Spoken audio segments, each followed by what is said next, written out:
Alright, hi there guys, it's Shawsy Gunner back here again, sitting in my basement / gun room. Got some time on my hand. Everybody's been experiencing the coronavirus situation differently. Up until about now, I've been working very regularly. I was busy, so it's kind of one of them things where I'm going to work while I can and try to hedge, for better tomorrow. But starting to get a little bit more time here. We're switching into different shifts and stuff like that, so I'm ending up with a little bit more time. Needless to say, that's why I haven't kind of put a video out as of late. But the one thing I kind of want to talk about today is that time, for instance. It's not everybody, but a lot of people have it. And gun enthusiasts, shooters alike, what are they going to do with that time? Some people can't even go to the range, so obviously shooting might be out of the question. So what could you do to fill your time to kind of blend it with your hobby that you enjoy, and try to learn a little bit about just guns in general? So the biggest thing I'd recommend is reloading.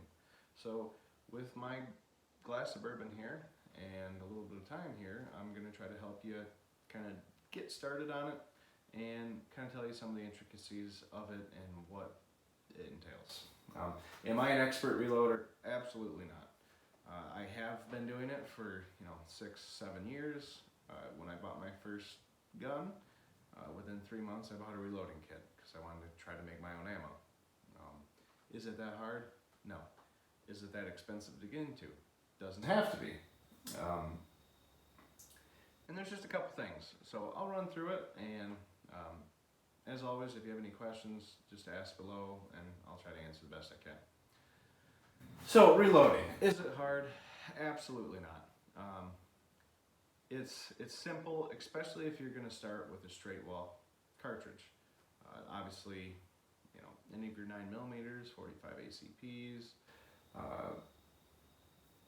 any revolver cartridge is typically pretty easy, unless you get into some of the real high power stuff like 454 Casull and 460 Smith & Wesson, Magnum. Some of them stuff like that can be kind of daunting just because you got higher pressures involved.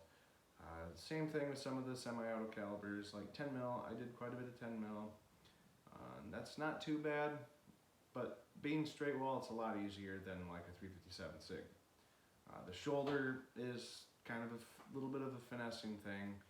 Typically, you gotta lube your brass a lot more. There's just a whole thing with it. Some people lube their brass all the time, some don't, depending on the dies you have. So I guess with that, I'll lead right into dies. So dies, for instance, here's what I use.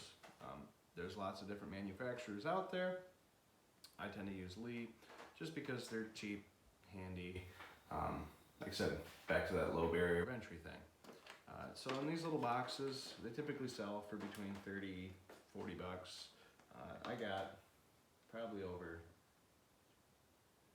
6-7 different types of dies, and they'll do multiple different types. Maybe not 357 SIG, but like 44 Mag does 44 Special, obviously. 10mm and 40 typically use the same dies, so you can have a lot of flexibility there. So in my little lead kit here, it comes with all the dies you need, little powder scoop to measure out if you want to do it that way, shell holders, stuff like that. In the little manual, which I find nice, Lee always includes, basic load data instructions. For the first while, that's all I used. But they don't tend to have, a great variety to choose from as far as loads in those. That's why it's really easy to go ahead and go to these companies' web pages and get a free manual. So like, depending on the powder manufacturer, I have Alliant here. This is obviously 2012, so not up to date, but it goes through basically any load you can think of that is pretty common. It gives you typically with just their powders, but gives you something, and they're free. So all you got to do is go ahead and put in a request typically, and you'll get it. A little bit cheaper and better in the long term to go ahead and use them. So that's the first thing. Next biggest thing about reloading is picking a press. You can use there's lots of different manufacturers. By far, one of the cheapest ones, again, is Lee. Lee is kind of, I don't know how to really put it. They're definitely the budget reloading products of the reloading world. I mean, there's obviously like Dillon, there's Hornady makes some stuff, there's Lyman, there's some boutique ones as well. But anyways, I tend to just choose Lee just because it's cheap. Like I said, when I first started getting into it 6-7 years ago, I really didn't want to spend a ton of money, especially because I was a heck of a lot younger and had, I just got out of college and stuff like that. So what the hell? I'm going to try to get into it cheap in case I hate it. So what I got was a turret press. There's lots of different types. I mean, turret press is easy, throw on a bench. All of them really are. You can get single stage presses, which instead of having these little turret disc, it's just a single stage that you go ahead and use. I tend to find myself using the turret as a single stage. I took out the indexing. There's a little bar here that rides, so it turns the turret and everything. I just turn it by hand, and that allows me the flexibility to go through and deprime all my cases, clean them all, and then without having to reset dies all the time, because once you get them set, you can make quite a bit of ammo without having to really go through and reset everything. So I like having the turret just because it gives you the flexibility to go ahead and, like for instance, I got 357 mag on there right now. Now that's wedged in there, so with one hand. I got my 44 mag dies and this other one here, and that's all set and ready to go without much work. But it's real simple. Like I said, do some research. Obviously, there's some hand press methods as well that you can use that work just fine. It's just, obviously, more leverage is better and easier. That's just part of it. As far as, so you got your dies, you got your press. Like I said, research, figure it out. Lee offers a lot of value kits that throw together a bunch of stuff. I would say I only use about 50% of what came in the value kit, to tell you the truth. It came with this powder scale, which I'm missing a piece on it, but it works. But my God, it's way easier to just use a digital scale here by Hornady. You just tear it, it shows you the grains you need. Really easy to use. And that can allow you to really figure it out, like so like Lee, they use, typically an automatic powder measure funnel on their turret press. I tend to just use a funnel with these scoops here to do the charge. I will take the scoop of powder out of a little bin and dump it on, on a scale on one of these guys and get my charge. And that way I know I'm getting pretty much the exact same charge every time. Definitely improves accuracy a little bit, as far as consistency.